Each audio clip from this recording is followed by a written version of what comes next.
قال فما خطبكم أيها المرسلون قالوا إنا أرسلنا إلى قوم مجرمين لنرسل عليهم حجارة من طين مسومة عند ربك للمسرفين فأخرجنا من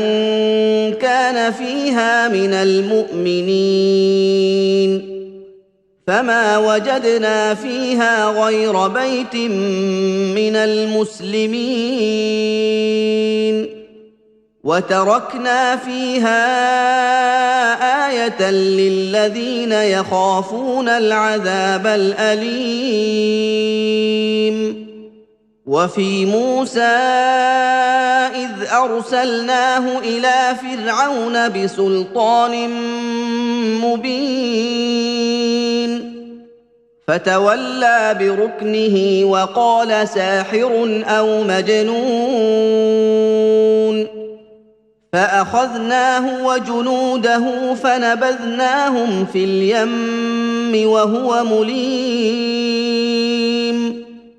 وفي عاد إذ أرسلنا عليهم الريح العقيم ما تذر من شيء أتت عليه إلا جعلته كالرميم وفي ثمود إذ قيل لهم تمتعوا حتى حين فعتوا عن أمر ربهم فأخذتهم الصاعقة وهم ينظرون فما استطاعوا من قيام وما كانوا منتصرين وقوم نوح من قبل إنهم كانوا قوما فاسقين والسماء بنيناها بأيد وإنا لموسعون والأرض فرشناها فنعم الماهدون ومن كل شيء خلقنا زوجين لعلكم تذكرون ففروا إلى الله إني لكم منه نذير مبين ولا تجعلوا مع الله إلها آخر إني لكم منه نذير مبين كذلك ما أتى الذين من قبلهم من رسول إلا قالوا ساحر أو مجنون أتواصوا به بل هم قوم طاغون فتول عنهم فما أنت بملوم وذكر فإن الذكرى تنفع المؤمنين وما خلقت الجن والإنس إلا ليعبدون ما أريد منهم من رزق وما أريد أن يطعمون إن الله هو الرزاق ذو القوة المتين فإن للذين ظلموا ذنوبا مثل ذنوب أصحابهم فلا يستعجلون فويل للذين كفروا من يومهم الذي يوعدون بسم الله الرحمن الرحيم وَالطُّورِ وَكِتَابٍ مَّسْطُورٍ فِي رَقٍّ مَّنشُورٍ وَالْبَيْتِ الْمَعْمُورِ وَالسَّقْفِ الْمَرْفُوعِ وَالْبَحْرِ الْمَسْجُورِ إِنَّ عَذَابَ رَبِّكَ لَوَاقِعٌ مَا لَهُ مِن دَافِعٍ يَوْمَ تَمُورُ السَّمَاءُ مَوْرًا وَتَسِيرُ الْجِبَالُ سَيْرًا فَوَيْلٌ يَوْمَئِذٍ لِّلْمُكَذِّبِينَ الَّذِينَ هُمْ فِي خَوْضٍ يَلْعَبُونَ يَوْمَ يُدَعُّونَ إِلَىٰ نَارِ جَهَنَّمَ دَعًّا هَٰذِهِ النَّارُ الَّتِي كُنتُم بِهَا تُكَذِّبُونَ أَفَسِحْرٌ هَٰذَا أَمْ أَنتُمْ لَا تُبْصِرُونَ اصْلَوْهَا فَاصْبِرُوا أَوْ لَا تَصْبِرُوا سَوَاءٌ عَلَيْكُمْ إِنَّمَا تُجْزَوْنَ مَا كُنتُمْ تَعْمَلُونَ إِنَّ الْمُتَّقِينَ فِي جَنَّاتٍ وَنَعِيمٍ فَاكِهِينَ بِمَا آتَاهُمْ رَبُّهُمْ وَوَقَاهُمْ رَبُّهُمْ عَذَابَ الْجَحِيمِ كُلُوا وَاشْرَبُوا هَنِيئًا بِمَا كُنتُمْ تَعْمَلُونَ مُتَّكِئِينَ عَلَىٰ سُرُرٍ مَّصْفُوفَةٍ وَزَوَّجْنَاهُم بِحُورٍ عِينٍ وَالَّذِينَ آمَنُوا وَاتَّبَعَتْهُمْ ذُرِّيَّتُهُم بِإِيمَانٍ أَلْحَقْنَا بِهِمْ ذُرِّيَّتَهُمْ وَمَا أَلَتْنَاهُم مِّنْ عَمَلِهِم مِّن شَيْءٍ ۚ كُلُّ امْرِئٍ بِمَا كَسَبَ رَهِينٌ وَأَمْدَدْنَاهُم بِفَاكِهَةٍ وَلَحْمٍ مِّمَّا يَشْتَهُونَ يَتَنَازَعُونَ فِيهَا كَأْسًا لَّا لَغْوٌ فِيهَا وَلَا تَأْثِيمٌ وَيَطُوفُ عَلَيْهِمْ غِلْمَانٌ لَّهُمْ كَأَنَّهُمْ لُؤْلُؤٌ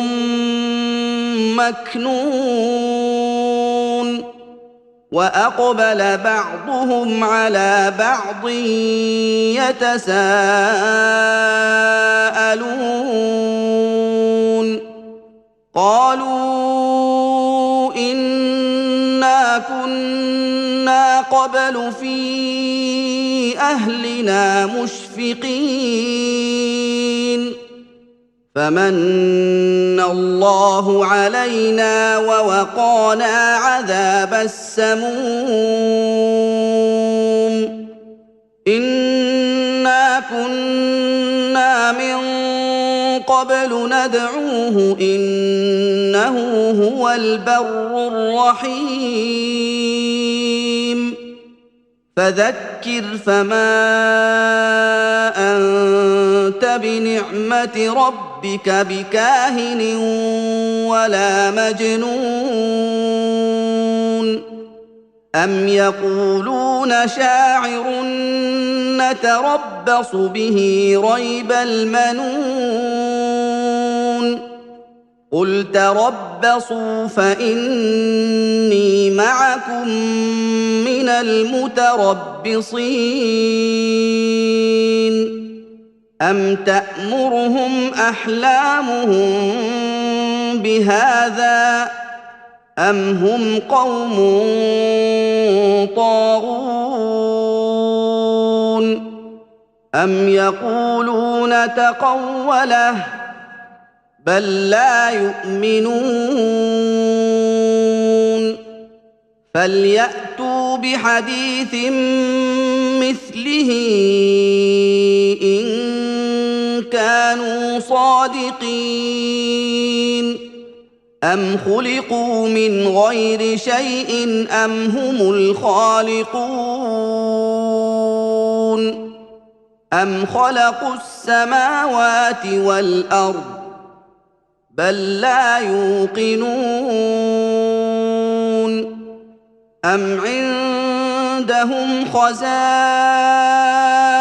ربك أم هم المسيطرون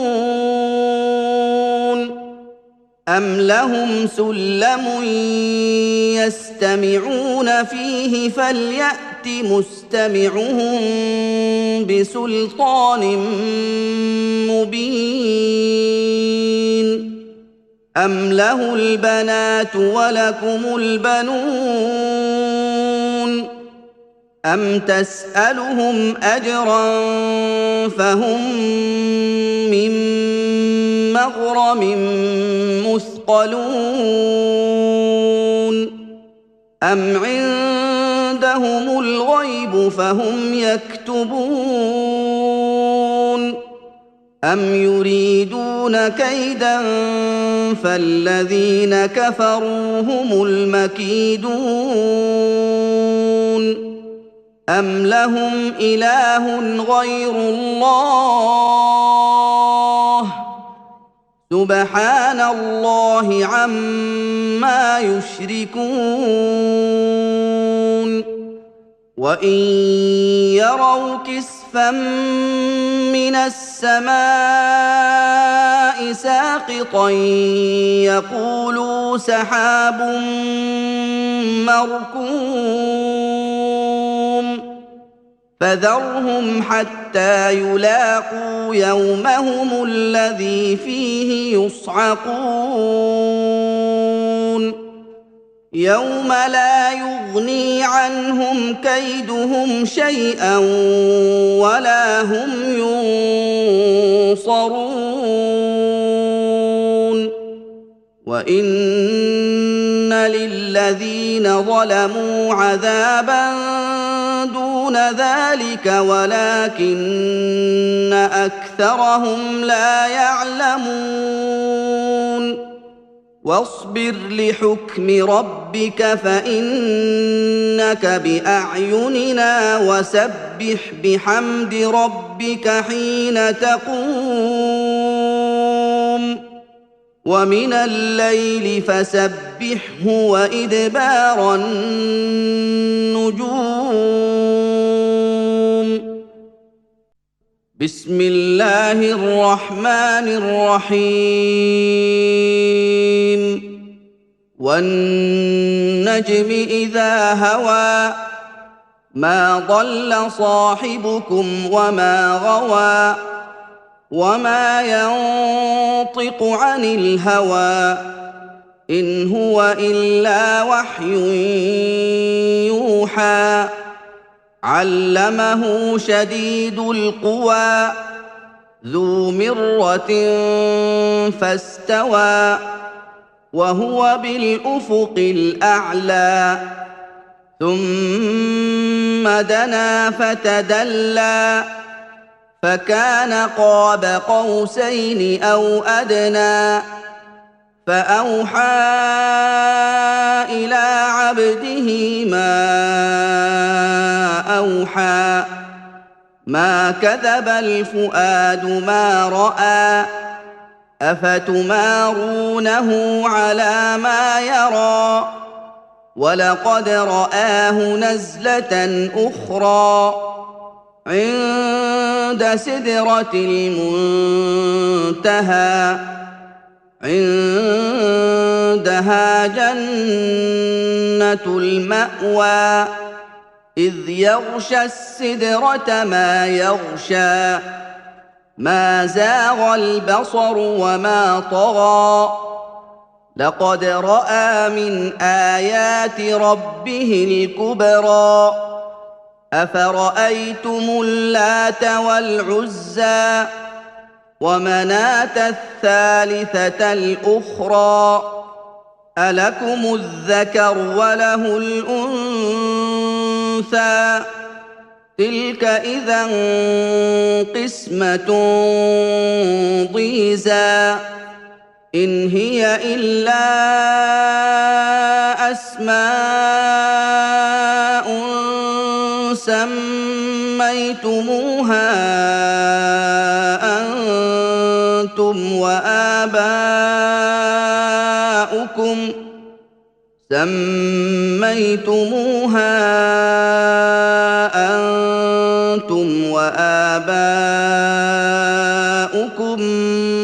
مَّا أَنزَلَ اللَّهُ بِهَا مِن سُلْطَانٍ إِن يَتَّبِعُونَ إِلَّا الظَّنَّ وَمَا تَهْوَى الْأَنفُسُ وَلَقَدْ جَاءَهُم مِّن رَّبِّهِمُ الْهُدَىٰ أَمْ لِلْإِنسَانِ مَا تَمَنَّىٰ فَلِلَّهِ الْآخِرَةُ وَالْأُولَىٰ وَكَم مِّن مَّلَكٍ فِي السَّمَاوَاتِ لَا تُغْنِي شَفَاعَتُهُمْ شَيْئًا إِلَّا مِن بَعْدِ أَن يَأْذَنَ اللَّهُ لِمَن يَشَاءُ وَيَرْضَىٰ إِنَّ الَّذِينَ لَا يُؤْمِنُونَ بِالْآخِرَةِ لَيُسَمُّونَ الْمَلَائِكَةَ تَسْمِيَةَ الْأُنثَىٰ وَمَا لَهُم بِهِ مِنْ عِلْمٍ إِن يَتَّبِعُونَ إِلَّا الظَّنَّ وَإِنَّ الظَّنَّ لَا يُغْنِي مِنَ الْحَقِّ شَيْئًا فَأَعْرِضْ عَمَّن تَوَلَّىٰ عَن ذِكْرِنَا وَلَمْ يُرِدْ إِلَّا الْحَيَاةَ الدُّنْيَا ذَٰلِكَ مَبْلَغُهُم مِّنَ الْعِلْمِ إِنَّ رَبَّكَ هُوَ أَعْلَمُ بِمَن ضَلَّ عَن سَبِيلِهِ وَهُوَ أَعْلَمُ بِمَنِ اهْتَدَىٰ وَلِلَّهِ مَا فِي السَّمَاوَاتِ وَمَا فِي الْأَرْضِ لِيَجْزِيَ الَّذِينَ أَسَاءُوا بِمَا عَمِلُوا وَيَجْزِيَ الَّذِينَ أَحْسَنُوا بِالْحُسْنَىٰ الَّذِينَ يَجْتَنِبُونَ كَبَائِرَ الْإِثْمِ وَالْفَوَاحِشَ إِلَّا اللَّمَمَ إِنَّ رَبَّكَ وَاسِعُ الْمَغْفِرَةِ هُوَ أَعْلَمُ بِكُمْ إِذْ أَنشَأَكُم مِّنَ الْأَرْضِ وَإِذْ أَنتُمْ أَجِنَّةٌ فِي بُطُونِ أُمَّهَاتِكُمْ فَلَا تُزَكُّوا أَنفُسَكُمْ هُوَ أَعْلَمُ بِمَنِ اتَّقَىٰ أَفَرَأَيْتَ الَّذِي تَوَلَّىٰ وَأَعْطَىٰ قَلِيلًا وَأَكْدَىٰ أَعِندَهُ عِلْمُ الْغَيْبِ فَهُوَ يَرَىٰ أَمْ لَمْ يُنَبَّأْ بِمَا فِي صُحُفِ مُوسَىٰ وإبراهيم الذي وفى ألا تزر وازرة وزر أخرى وأن ليس للإنسان إلا ما سعى وأن سعيه سوف يرى ثم يجزاه الجزاء الأوفى وأن إلى ربك المنتهى وأنه هو أضحك وأبكى وأنه هو أمات وأحيا وأنه خلق الزوجين الذكر والأنثى من نطفة إذا تمنى وأن عليه النشأة الأخرى وأنه هو أغنى وأقنى وأنه هو رب الشعرى وأنه أهلك عادًا الأولى وثمود فما أبقى وقوم نوح من قبل إنهم كانوا هم أظلم وأطغى والمؤتفكة أهوى فغشاها ما غشى فبأي آلاء ربك تتمارى هذا نذير من النذر الأولى أزفت الآزفة ليس لها من دون الله كاشفة أفمن هذا الحديث تعجبون وتضحكون ولا تبكون وأنتم سامدون فاسجدوا لله واعبدوا بسم الله الرحمن الرحيم اقتربت الساعة وانشق القمر وإن يروا آية يعرضوا ويقولوا سحر مستمر وكذبوا واتبعوا أهواءهم وكل أمر مستقر ولقد جاءهم من الأنباء ما فيه مزدجر حكمة بالغة فما تغني النذر فتول عنهم يوم يدعو الداع إلى شيء نكر خش عن أبصارهم يخرجون من الأجداث كأنهم جراد منتشر مهطعين إلى الداع يقول الكافرون هذا يوم عسر كذبت قبلهم قوم نوح فكذبوا عبدنا وقالوا مجنون وازدجر فدعا ربه أني مغلوب فانتصر ففتحنا أبواب السماء بماء منهمر وفجرنا الارض عيونا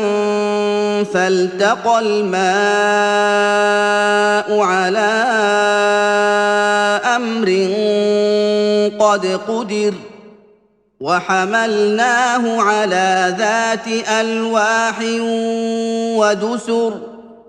تجري باعيننا جزاء لمن كان كفر ولقد تركناها آية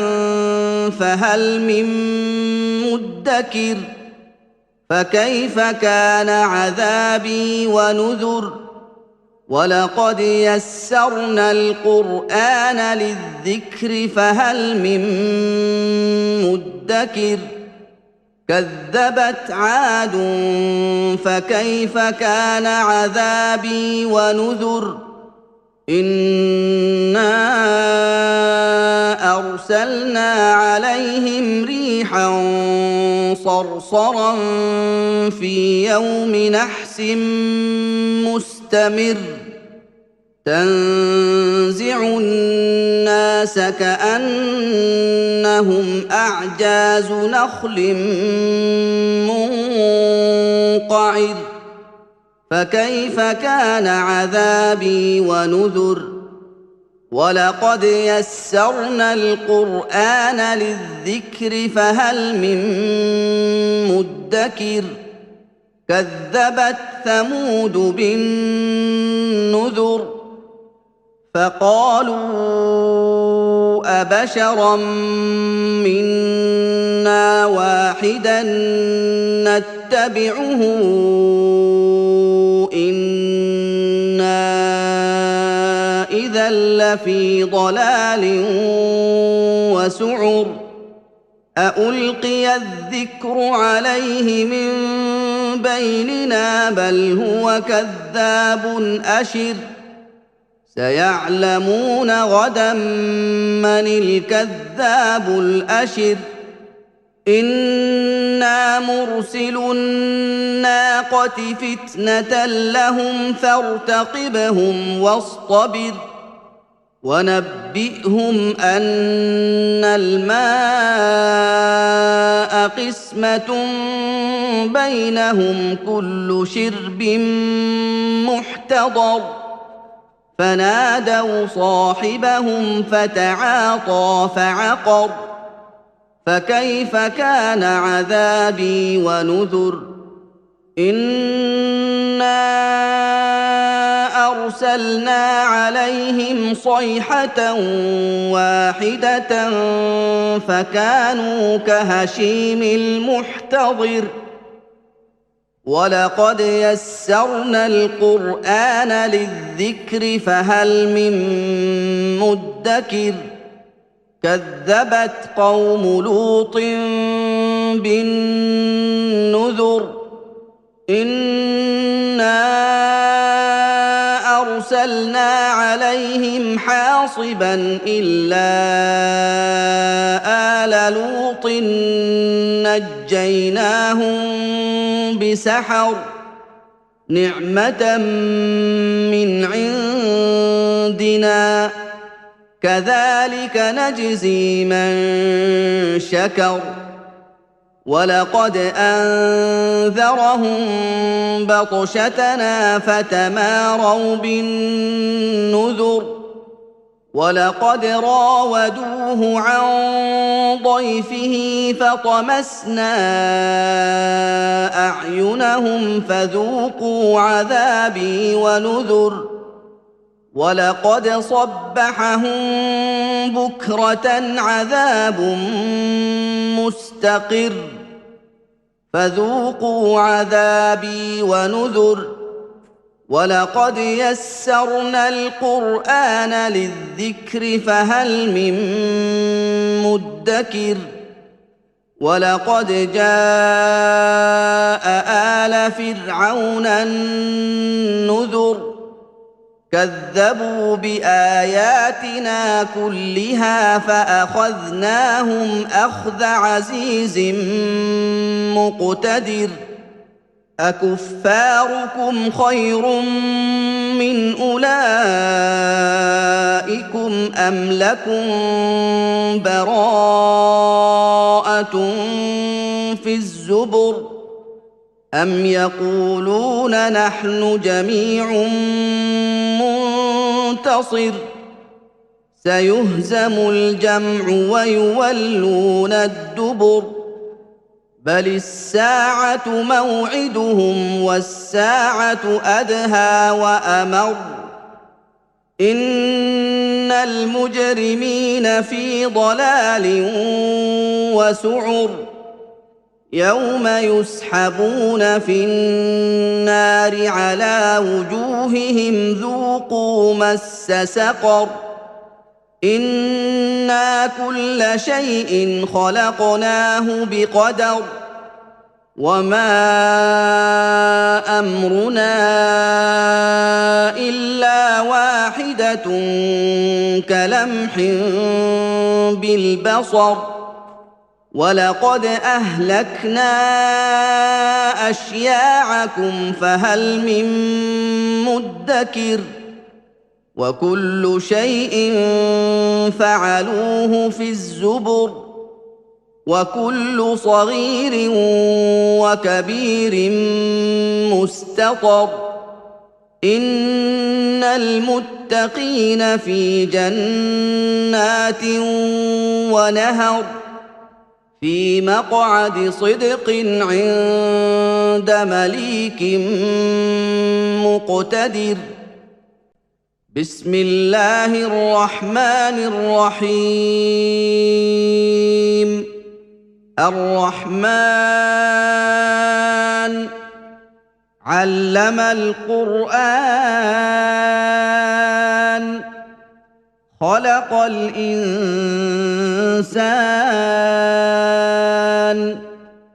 علمه البيان الشمس والقمر بحسبان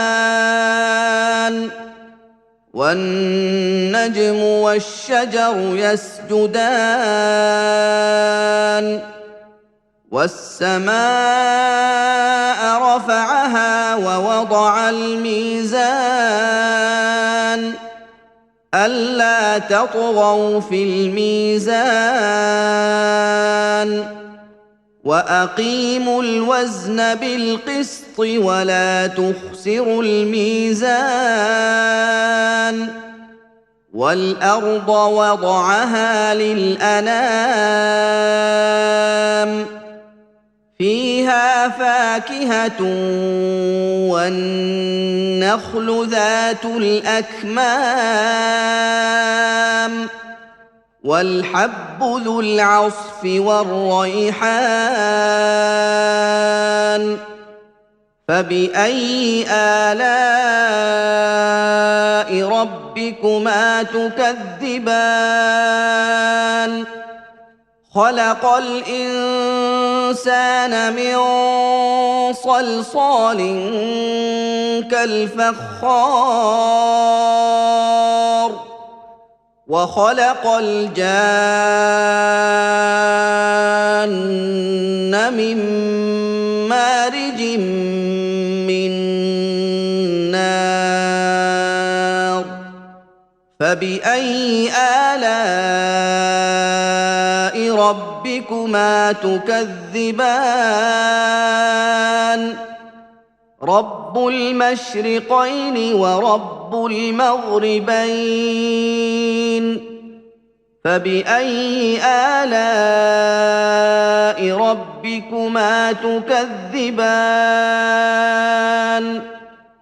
مرج البحرين يلتقيان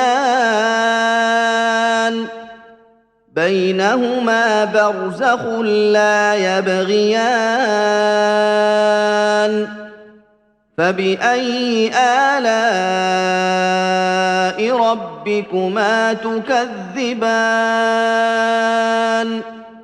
يخرج منهما اللؤلؤ والمرجان فبأي آلاء ربكما تكذبان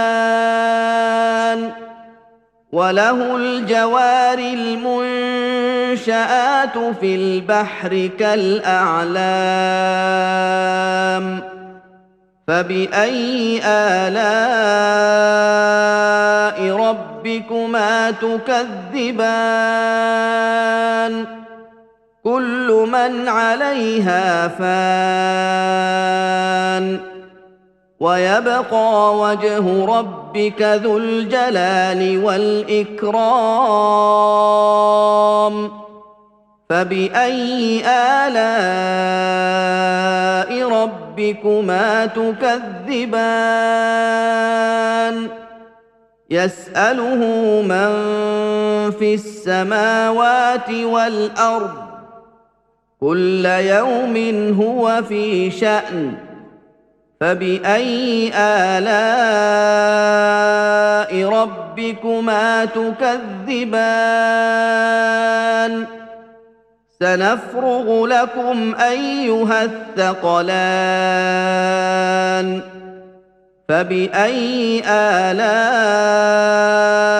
ربكما تكذبان يا معشر الجن والإنس إن استطعتم أن تنفذوا من أقطار السماوات والأرض فانفذوا لا تنفذون إلا بسلطان فبأي آلاء ربكما تكذبان يرسل عليكما شواظ من نار ونحاس فلا تنتصران فبأي آلاء ربكما تكذبان فإذا انشقت السماء فكانت وردة كالدهان فبأي آلاء ربكما تكذبان فيومئذ لا يسأل عن ذنبه إنس ولا جان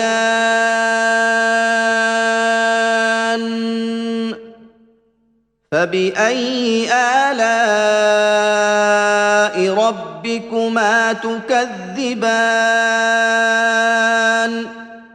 يعرف المجرمون بسيماهم فيؤخذ بالنواصي والأقدام فبأي آلاء ربكما تكذبان هذه جهنم التي يكذب بها المجرمون يطوفون بينها وبين حميم آن فبأي آلاء ربكما تكذبان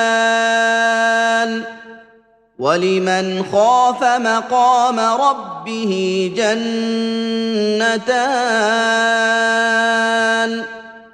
فبأي آلاء ربكما تكذبان ذواتا أفنان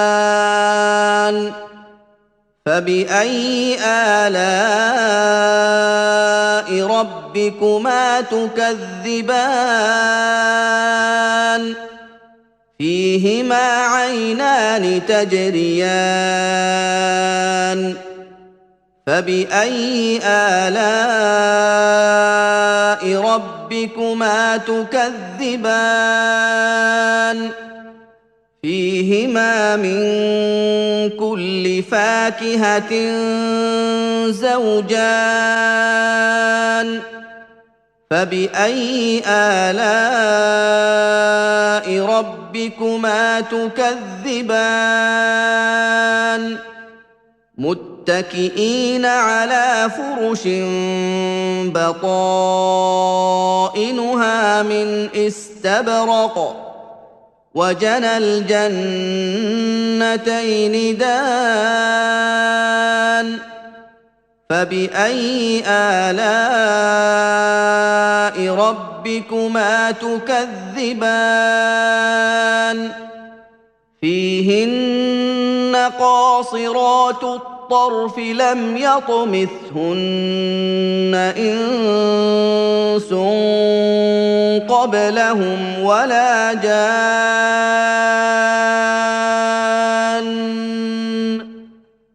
فبأي آلاء ربكما تكذبان كأنهن الياقوت والمرجان فبأي آلاء ربكما تكذبان هل جزاء الإحسان إلا الإحسان فبأي آلاء ربكما تكذبان ومن دونهما جنتان فبأي آلاء ربكما تكذبان مدهامتان فبأي آلاء ربكما تكذبان فيهما عينان نضاختان فبأي آلاء ربكما تكذبان فيهما فاكهة ونخل ورمان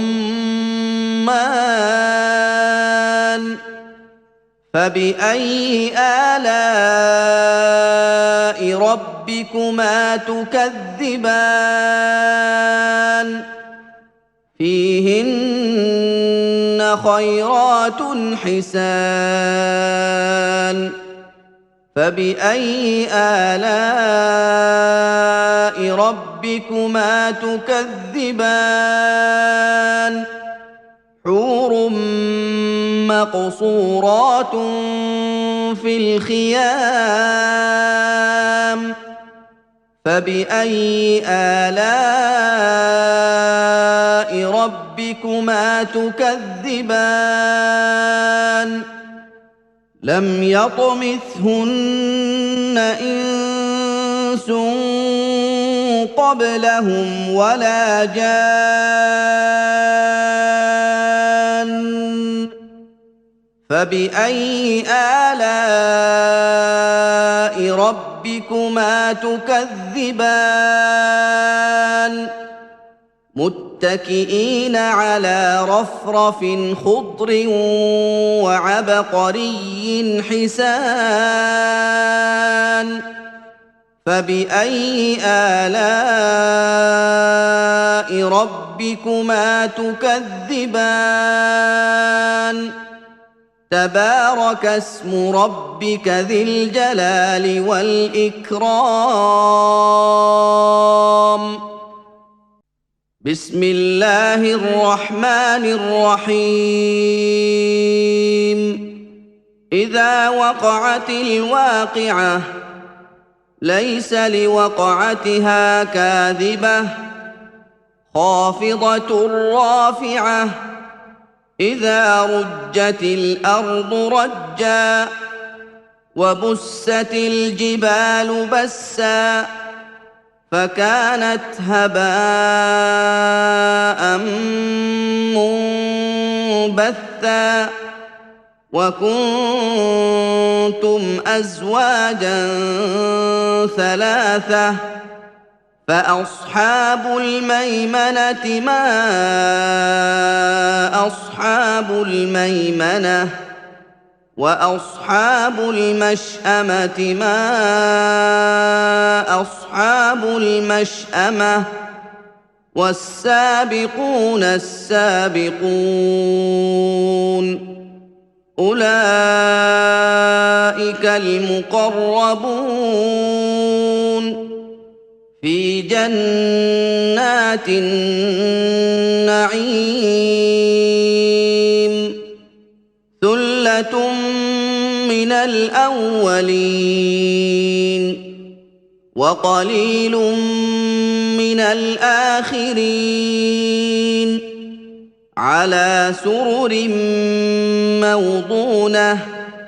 متكئين عليها متقابلين يطوف عليهم ولدان مخلدون بأكواب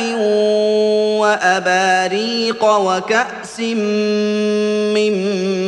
معين لا يصدعون عنها ولا ينزفون وفاكهة مما يتخيرون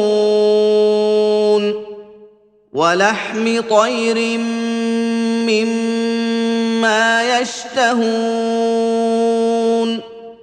وحور عين كأمثال اللؤلؤ المكنون جزاء بما كانوا يعملون لا يسمعون فيها لغوا ولا تأثيما إلا قيلا سلاما سلاما وأصحاب اليمين ما أصحاب اليمين في سدر مخضود وطلح منضود وظل ممدود وماء مسكوب وفاكهة كثيرة لا مقطوعة ولا ممنوعة وفرش مرفوعة إنا أنشأناهن إنشاء فجعلناهن أبكارا عربا أترابا لأصحاب اليمين ثلة من الأولين وثلة من الآخرين وأصحاب الشمال ما أصحاب الشمال في سموم وحميم وظل من يحموم لا بارد ولا كريم إنهم كانوا قبل ذلك مترفين وكانوا يصرون على الحنث العظيم وكانوا يقولون أإذا متنا وكنا ترابا وعظاما أإنا لمبعوثون أوآباؤنا الأولون قل إن الأولين والآخرين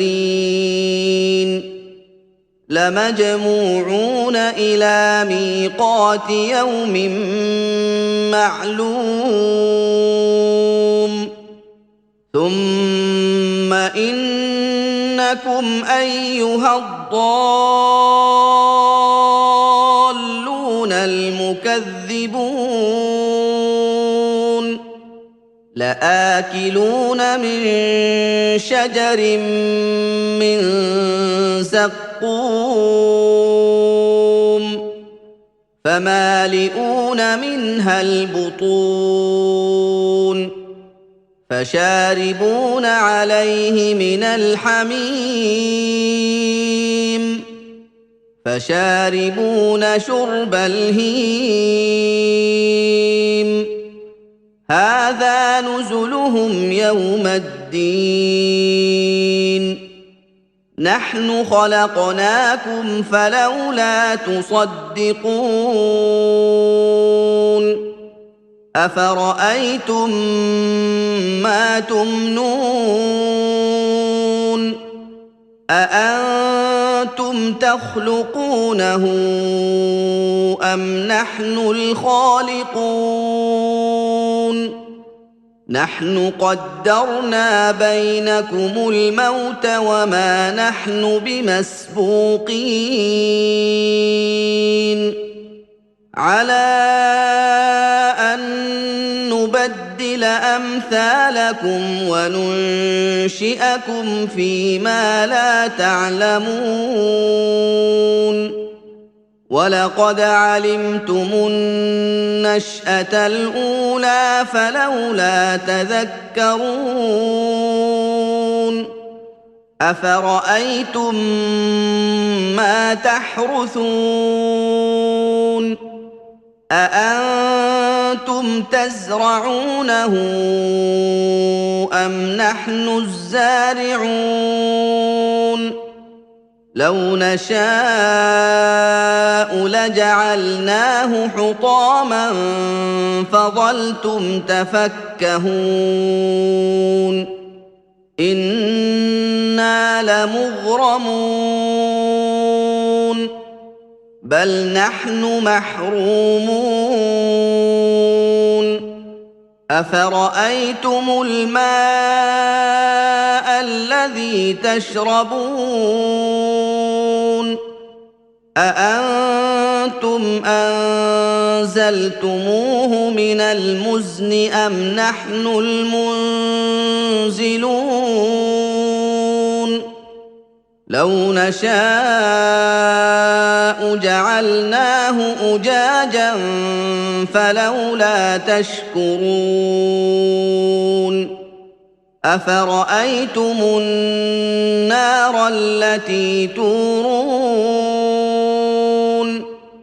أأنتم أنشأتم شجرتها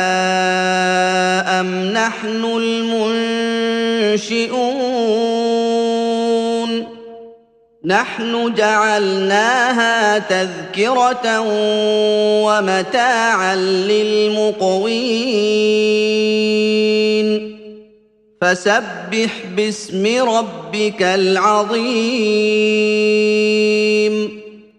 فلا أقسم بمواقع النجوم وإنه لقسم لو تعلمون عظيم إنه لقرآن كريم في كتاب مكنون لا يمسه إلا إلا المطهرون تنزيل من رب العالمين أفبهذا الحديث أنتم مدهنون وتجعلون رزقكم أنكم تكذبون فلولا إذا بلغت الحلقوم وأنتم حينئذ تنظرون ونحن أقرب إليه منكم ولكن لا تبصرون فلولا إن كنتم غير مدينين ترجعونها إن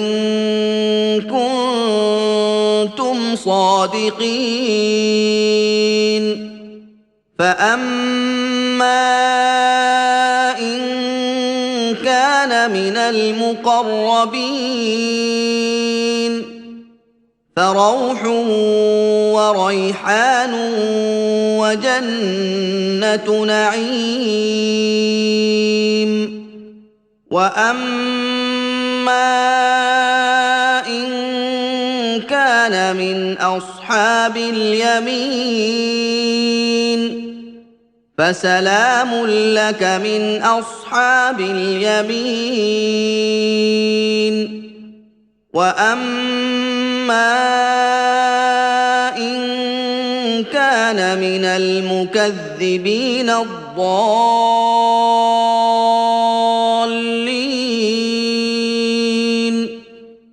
فنزل من حميم وتصلية جحيم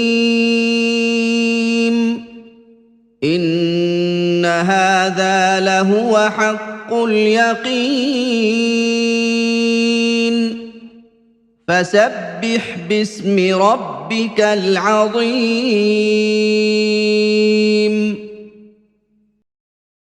بسم الله الرحمن الرحيم سبح لله ما في السماوات والأرض وهو العزيز الحكيم له ملك السماوات والأرض يحيي ويميت وهو على كل شيء قدير هو الأول والآخر والظاهر والباطن وهو بكل شيء عليم هو الذي خلق السماوات والأرض في 6 أيام ثم استوى على العرش يعلم ما يلج في الأرض وما يخرج منها وما ينزل من السماء وما يعرج فيها وهو معكم أينما كنتم والله بما تعملون بصير له ملك السماوات والأرض وإلى الله ترجع الأمور يولج الليل في النهار ويولج النهار في الليل وهو عليم بذات الصدور آمنوا بالله ورسوله وأنفقوا مما جعلكم مستخلفين فيه فالذين آمنوا منكم وأنفقوا لهم أجر كبير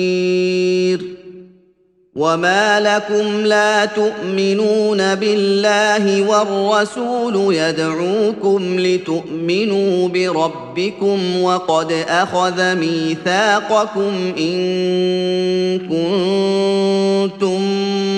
مؤمنين هو الذي ينزل على عبده آيات بينات ليخرجكم من الظلمات إلى النور وإن الله بكم لرءوف رحيم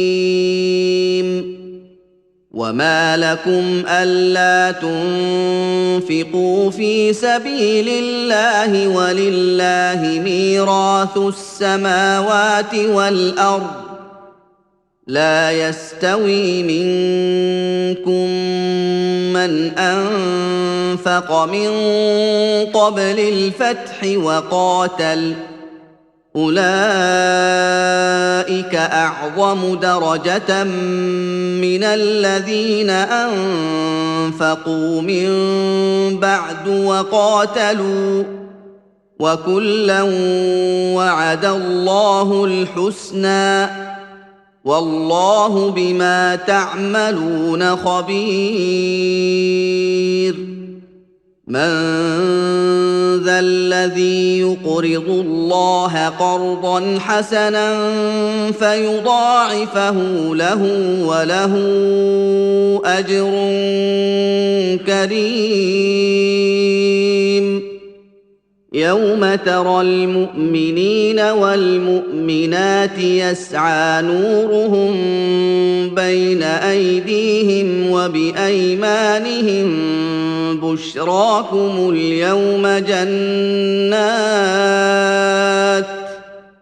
بشراكم اليوم جنات تجري من تحتها الأنهار خالدين فيها ذلك هو الفوز العظيم يوم يقول المنافقون والمنافقات للذين آمنوا انظرونا نقتبس من نوركم قيل ارجعوا وراءكم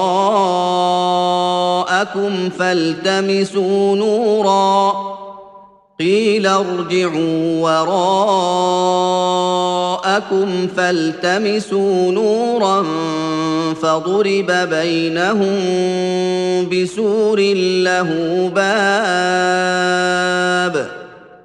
فضرب بينهم بسور له باب باطنه فيه الرحمة وظاهره من قبله العذاب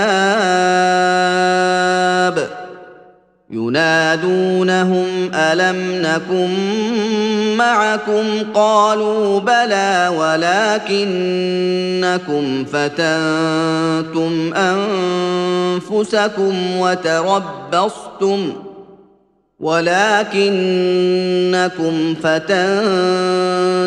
أنفسكم وتربصتم وارتبتم وغرتكم الأماني حتى جاء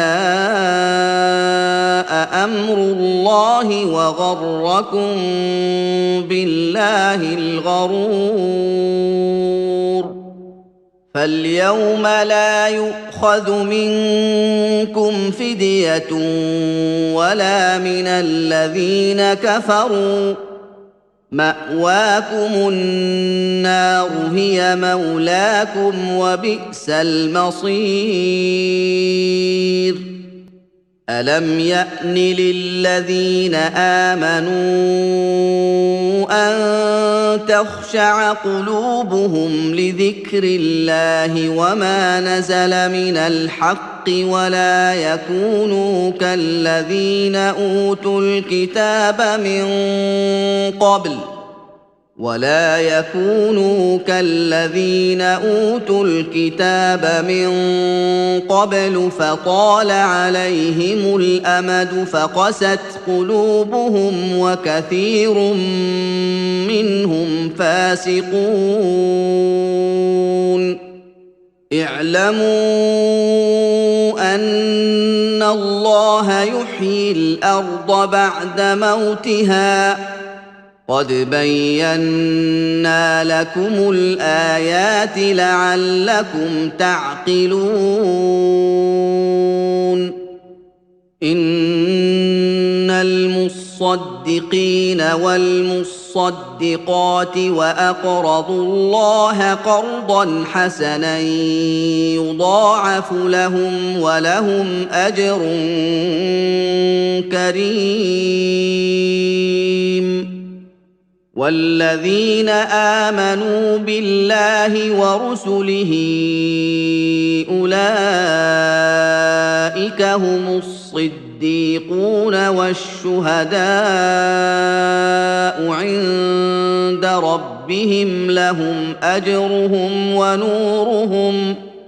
والذين كفروا وكذبوا بآياتنا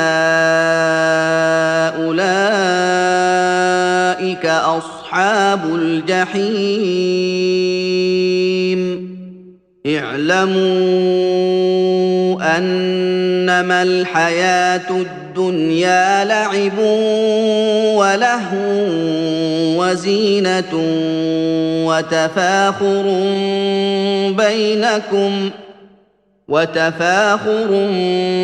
بينكم وتكاثر في الأموال والأولاد كمثل غيث أعجب الكفار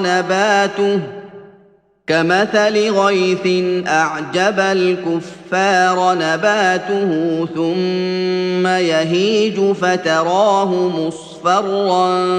ثم يكون حطاما وفي الآخرة عذاب شديد ومغفرة من الله ورضوان وما الحياة الدنيا إلا متاع الغرور سابقوا إلى مغفرة من ربكم وجنة عرضها كعرض السماء والأرض أعدت للذين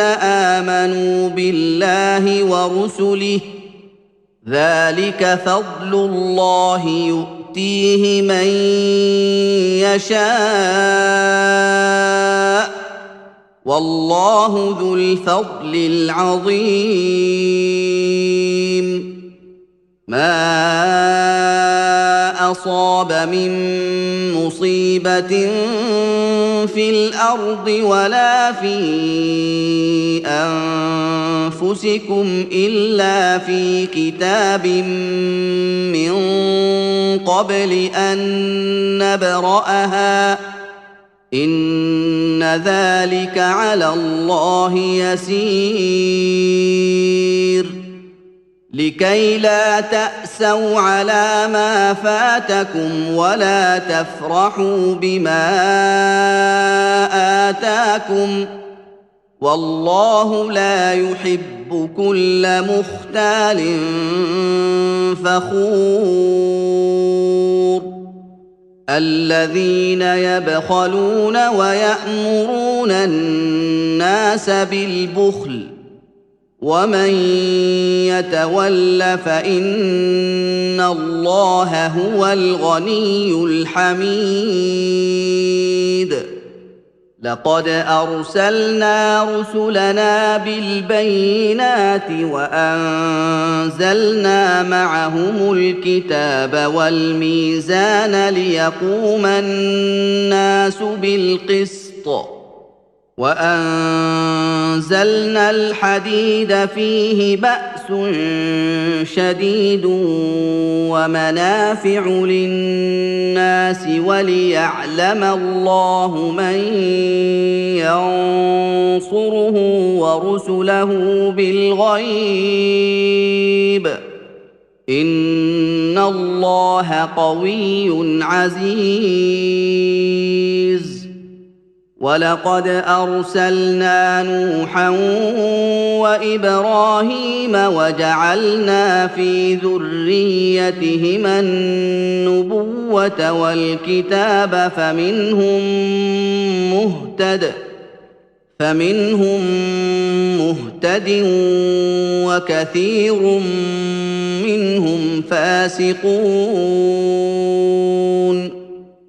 ثم قفينا على آثارهم برسلنا وقفينا بعيسى ابن مريم وآتيناه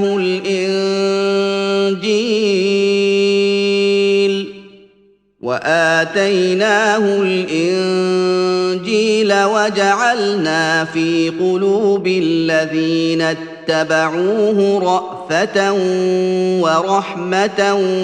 ورهبانية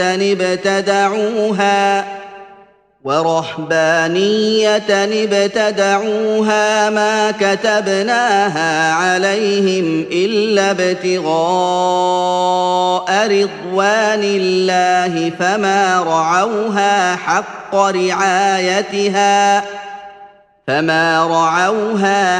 رعايتها فآتينا الذين آمنوا منهم أجرهم وكثير منهم فاسقون. يا أيها الذين آمنوا اتقوا الله وآمنوا برسوله يؤتكم كفلين من رحمته ويجعل لكم نورا